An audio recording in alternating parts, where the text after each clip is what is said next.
எல்லா பேங்க்லயும் லோன் வேணுமான்னு கேக்குறாங்க.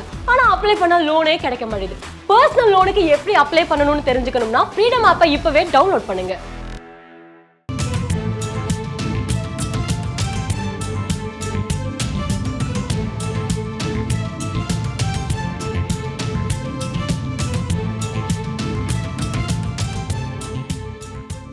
வரும் 19ஆம் தேதி சாம்சங் ஊழியர்கள் உண்ணாவிரத போராட்டத்தை அறிவித்திருக்கிறார்கள். முக்கிய செய்தியாக பார்த்து கொண்டிருக்கிறோம்.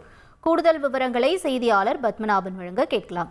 பத்மநாபன் வணக்கம். ஏற்கனவே இவர்கள் போராட்டம் நடத்தி ஒரு சுமூக உடன்பாடு எட்டப்பட்டதா நம்ம ஏற்கனவே செப்டம்பர் மாதம் அறிஞ்சிருந்தோம். மீண்டும் இந்த போராட்டம் எதற்காக, அவர்களுடைய தரப்பிலிருந்து என்ன சொல்லப்படுது?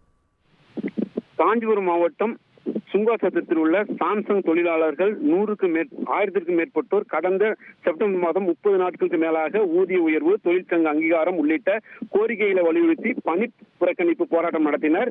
அமைச்சர்கள் முன்னிலையில் நடந்த பேச்சுவார்த்தையில் உடன்பாடு ஏற்பட்டு கடந்த அக்டோபர் மாதம் 14ஆம் தேதி வழக்கம் போல் தொழிலாளர்கள் பணிக்கு திரும்பினர். போராட்டத்திலிருந்து பணிக்கு திரும்பிய பெரும்பாலான தொழிலாளர்களுக்கு ஆலையில், அதாவது தொழிற்சாலையில் முந்தைய பணி வழங்கப்படவில்லை என குற்றச்சாட்டு எழுந்து வந்தது. அதே போல சிஐடி தொழிலாளர்களை குறிவைத்து ஒழுங்கு நடவடிக்கையை மீறியதாக 40க்கும் மேற்பட்ட தொழிலாளர்களுக்கு நிர்வாகம் எச்சரிக்கை நோட்டீஸ் கொடுத்துள்ளது.